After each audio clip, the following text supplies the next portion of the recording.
Short part करेंगे, standing wave and normal modes. ठीक है, चलिए।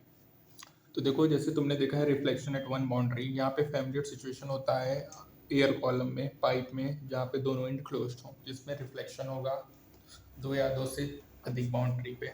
ठीक है, जैसे स्ट्रिंग की बात करते हैं। ठीक है, क्या होगा, स्ट्रिंग की बात अपन करेंगे। स्ट्रिंग में देखो, जैसे वेव है वो राइट जा रहा है, रिफ्लेक्ट हो रहा है एक एंड से जो कि ट्रेवल हो रहा है, और रिफ्लेक्ट हो रहा है अदर एंड पे, और ये अंटिल हो रहा है जब तक यहाँ पे स्टडी वेव पैटर्न ना हो। और ऐसे पैटर्न्स को अपन कहते हैं स्टैंडिंग वेव या स्टेशनरी वेव। कंसीडर करो एक वेव ट्रेवलिंग कर रहा है positive direction of x axis, और रिफ्लेक्टेड वेव है सेम एम्पलीट्यूड एंड वेवलेंथ का नेगेटिव डायरेक्शन में। ठीक है, अब यहाँ पे देखो अपन देखेंगे जो रिजल्टेड वेव होगा स्ट्रिंग का, वो प्रिंसिपल सुपरपोजिशन के थ्रू। तो यहाँ पे अपन फैमिलियर ट्रिग्नोमेट्रिक आइडेंटिटी यूज करेंगे, sine A plus B plus sine A minus B equal to 2 sine A cos B. तो यहाँ से अपन पाएंगे 2a साइन के एक्स कॉस ओमेगा टी। यहाँ पे जो इंपॉर्टेंट डिफरेंस है वेव पैटर्न में वो ये है कि के x and omega T separately है, कॉम्बिनेशन के एक्स माइनस ओमेगा टी में नहीं है। जो एम्पलीट्यूड होता है वो 2a साइन के एक्स है, जो वेव पैटर्न में जो एम्पलीट्यूड वेरी करेगा पॉइंट टू पॉइंट, लेकिन ईच स्ट्रिंग ऑसिलेट करेगा सेम एंगुलर फ्रीक्वेंसी या टाइम पीरियड से। यहाँ पे कोई भी फेज डिफरेंस नहीं होगा। जो स्ट्रिंग होगा वो होल वाइब्रेट होगा डिफरेंट एम्पलीट्यूड, इसको डिफरेंट पॉइंट पे। जो वेव पैटर्न होगा वो नाइदर मूव करेगा नर टू द लेफ्ट। ये स्टैंडिंग वेव और स्टेशनरी वेव है, जो एम्पलीट्यूड है फिक्स्ड होगा गिवन इक्वेशन पे, और ये डिफरेंट होगा डिफरेंट लोकेशन में। ऐसा पॉइंट जहाँ पे एम्पलीट्यूड जीरो है, जहाँ पे कोई मोशन नहीं, नोड है, जहाँ पे एम्पलीट्यूड लार्जेस्ट है वो एंटी नोड है। स्टेशनरी वेव पैटर्न है रिजल्टिंग होता है superposition of two travelling wave opposite direction में। जो मोस्ट सिग्निफिकेंट फीचर है स्टेशनरी वेव का, वहाँ बाउंड्री कंडीशन है जो कंस्ट्रेंट करेगा पॉसिबल वेवलेंथ और frequency vibration of the system को। जो सिस्टम है वो ऑसिलेट नहीं करेगा किसी भी एब्रेटरी फ्रीक्वेंसी से, विथ हार्मोन ट्रैवलिंग करेगा, ट्राई होगा सेट ऑफ नेचुरल फ्रीक्वेंसी और नॉर्मल मोड ऑफ ऑसिलेशन। और ये नॉर्मल मोड को स्ट्रिंग में एट बोथ इन। ठीक है, पोजीशन ऑफ नोड और एम्पलीट्यूड जीरो होगा, साइन के x is equal zero, x is equal n lambda two. जो डिस्टेंस होता है इन दो सब से जो नोड के बीच में वो लेमडा बाई टू होगा। साथ ही साथ जो पोजीशन ऑफ एंटी नोड्स होते हैं वो भी एम्पलीट्यूड लार्जेस्ट होगा, लार्जेस्ट वैल्यू ऑफ साइन होगा, के एक्स वन होगा, एम्पलीफाई करेगा एक्स प्लस वन।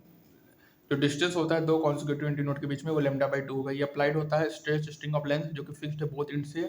अपन एक इंड को एक्स इक्वल जीरो ले रहे हैं, और एक्स इक्वल जीरो पे and x equal pay position of nodes हैं। जो एक्स इक्वल जीरो कंडीशन है वो सेटिस्फाइड है। X equal to node condition में रिक्वायर होगा लेंथ जो कि रिलेटेड होगा लेमडा से एन लेमडा बाई टू, और यहाँ पे जो पॉसिबल वेवलेंथ होगा वो होगा लेमडा 12 बाई एन होगा, विद कॉरस्पॉन्डिंग फ्रीक्वेंसी होगा एन वी अपॉन 12।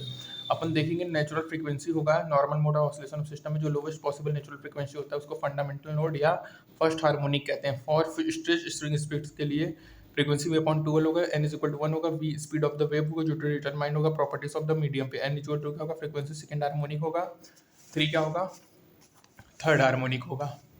ठीक है, और ऐसे तरह से देखेंगे अपन। फर्स्ट 6 हार्मोनिक जो होगा स्ट्रेच स्प्रिंग का फिक्स्ड होगा। स्ट्रिंग नीट वाइब्रेट नहीं होता है, जो वाइब्रेशन होता है स्ट्रिंग का वो सुपर पोजिशन होगा डिफरेंट मोड का। कुछ मोड्स मोर स्ट्रांगली एक्साइटेड होते हैं। म्यूजिकल इंस्ट्रूमेंट है जैसे सितार वायलिन है जो कि बेस्ड है इस प्रिंसिपल पे, जब स्ट्रिंग को प्लग करते हैं या बाउंड करते हैं जो डिटरमाइन करते हैं, जो कि मोर प्रोमिनेंट होता है। कंसीडर करेंगे नॉर्मल मोड ऑफ ऑसिलेशन को एयर कॉलम में, जिसमें वन इंड क्लोज होगा और अदर ओपन होगा।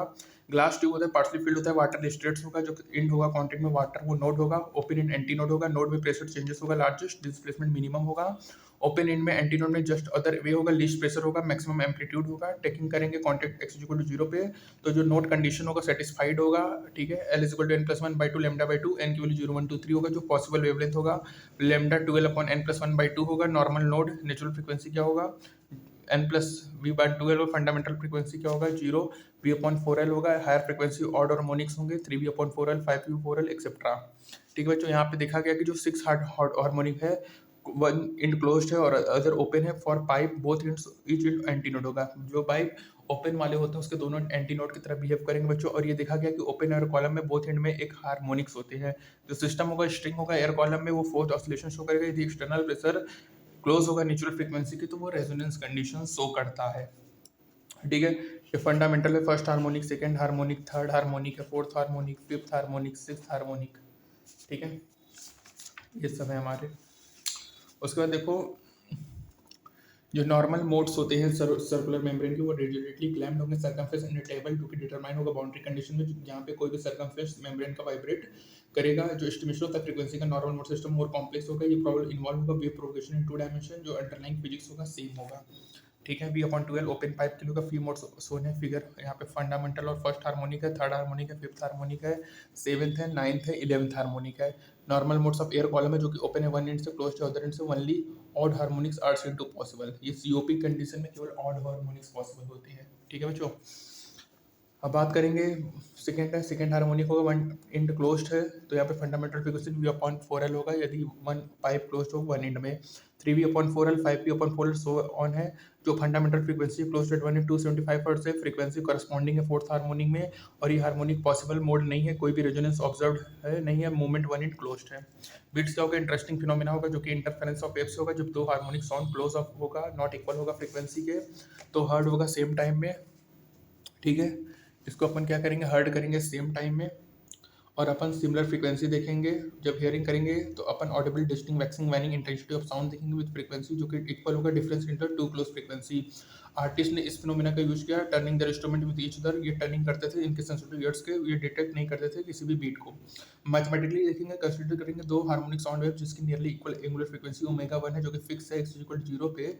सुटेबल चॉइस है 5π/2 है, इंच एम्पलीट्यूड है a cos ωt s2 a cos ωt। Replace करें सिंबल को s से तो रेफर करेंगे longitudinal not transfer displacement. W क्या है, स्लाइटली ग्रेटर होगा टू फ्रीक्वेंसी जो रिजल्टेंट डिस्प्लेसमेंट होगा a cos ω1t plus cos ω2t होगा। फैमिली ट्रिगोमेट्री आइडेंटिटी लिखेंगे cos a plus cos b का, तो यहाँ से आएगा 2a cos ω1 minus 2ω/2t cos ω plus ω2/2। तो यहाँ पे 2a cos b cos ωt ω1 minus ω2 से बड़ा होगा।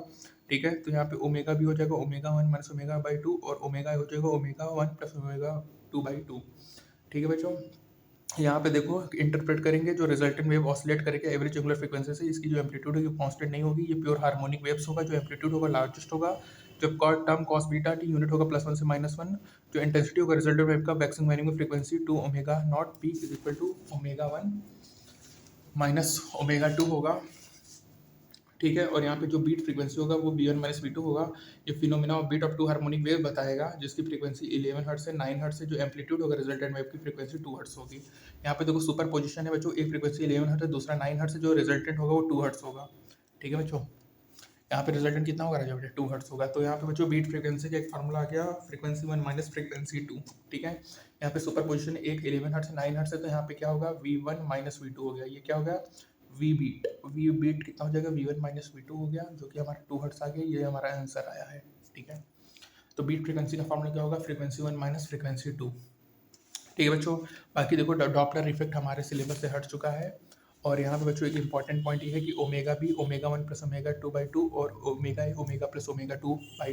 ठीक है बच्चों, और यदि एक क्लोज्ड एंड है मतलब COP का कंडीशन क्लोज्ड ऑर्गन पाइप में जो फंडामेंटल फ्रीक्वेंसी होता है वो V/4L होगा बच्चों। और यदि क्लोज्ड ऑर्गन पाइप में ऑड हार्मोनिक्स पॉसिबल होते हैं। ओपन में क्या होगा, V/2L होगा। n की वैल्यू 1 2 3 रखोगे तो हमारा फंडामेंटल फ्रीक्वेंसी जो होगा फंडामेंटल फ्रीक्वेंसी वो V/2L होगा। ये इफ n इज इक्वल कितना रखोगे बच्चों, 1 रखोगे। ठीक है, उसके बाद बच्चों आपको क्या बताया बीट्स के बारे में, यही हो गया। ऑड हार्मोनिक्स हो गया। लोवेस्ट पॉसिबल नेचुरल फ्रीक्वेंसी को क्या कहेंगे बच्चों, फंडामेंटल मोड या फर्स्ट हार्मोनिक बोलते हैं बच्चों। और बच्चों दो कॉन्जिक्यूटिव एंटी नोट के बीच का डिस्टेंस कितना होता है, λ/2। यदि दो कॉन्जिक्यूटिव नोट्स के बीच का जो डिस्टेंस होता है वो भी λ/2 ही होता है। ठीक है बच्चों, दो नोड चाहे दो एंटी नोड हो दोनों के बीच का जो डिस्टेंस होगा ऐसा पॉइंट बच्चों जहाँ पे एम्पलीट्यूड 0 होगा वो नोड पोजीशन होगा, जहाँ पे एम्पलीट्यूड लार्जेस्ट होगा वो एंटी नोड पोजीशन होगा बच्चों। मोस्ट सिग्निफिकेंट फीचर क्या है स्टेशनरी वेव का, यहाँ पे जो बाउंड्री कंडीशन है कंसिडर करेगा जो पॉसिबल वेवलेंथ फ्रीक्वेंसी है वो एवरेशन ऑफ द सिस्टम को। एम्पलीट्यूड कितना होता है बच्चों, 2a sin kx होता है। ठीक है, और यहाँ पे जो जनरल इक्वेशन है x2 2a sin kx minus ω/t। ठीक है बच्चों, स्टैंडिंग ऐसे स्टेशनरी वेव्स है ना बच्चों, ऐसे वेव्स हैं जिसको स्टैंडिंग या स्टेशनरी वेव्स अपन कह रहे हैं। और रिजिड बाउंड्री है y1 + y2 0 होता है एट ऑल टाइम्स, ये आपको पता ही है। ठीक है, और एम्पलीट्यूड 0 होगा, नोड होगा, एम्पलीट्यूड मैक्सिमम होगा, वो क्या होगा हमारा एंटी नोड पोजीशन होगा बच्चों।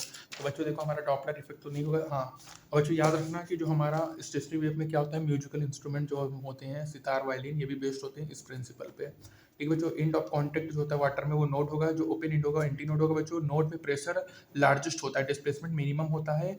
ठीक है, और बच्चों यदि बात करें तो एंटी नोड पे प्रेशर मिनिमम होगा और मैक्सिमम एम्पलीट्यूड होगा। ठीक है, तो ये हो गया बच्चों करस्पॉन्ड हो गया। ठीक है, यदि एक इंपॉर्टेंट ये बच्चों, यदि एक्सटर्नल फ्रीक्वेंसी क्लोज होगा one of the natural frequency तो अपन को रेजोनेंस कंडीशन शो होगा। क्या, यदि एक्सटर्नल फ्रीक्वेंसी कोई भी नेचुरल फ्रीक्वेंसी के पास हो तो वहाँ पे अपन को रेजोनेंस कंडीशन शो होती है। ठीक है बच्चों। तो बच्चों बताना दो नोड के बीच का डिफरेंस λ/2, दो एंटी नोड के बीच का डिफरेंस कितना होता है बच्चों, λ/2 ही होता है, ठीक है। और इनकॉन्टेंट वाटर नोड है, ओपन एंड क्या है, एंटी नोड है, नोड पे प्रेशर क्या होगा, लार्जेस्ट होगा और डिस्प्लेसमेंट मिनिमम होगा बच्चों, एंटी नोड पे प्रेशर मिनिमम होगा और मैक्सिमम एम्पलीट्यूड होगा, मैक्सिमम डिस्प्लेसमेंट होगा, ठीक है। और हमारा जो म्यूजिक होते हैं इंस्ट्रूमेंट लाइक सितार और वायलिन, ये सब किस पे बेस्ड है, हमारा स्टैंडिंग वेव पे बेस्ड है। तो बच्चों यहाँ पे हमारा थ्योरेटिकल पार्ट वेव मोशंस का खत्म होता है। अब अपन सेमरी और पॉइंट्स टू फाउंडर पे फोकस करेंगे। थैंक यू बच्चों।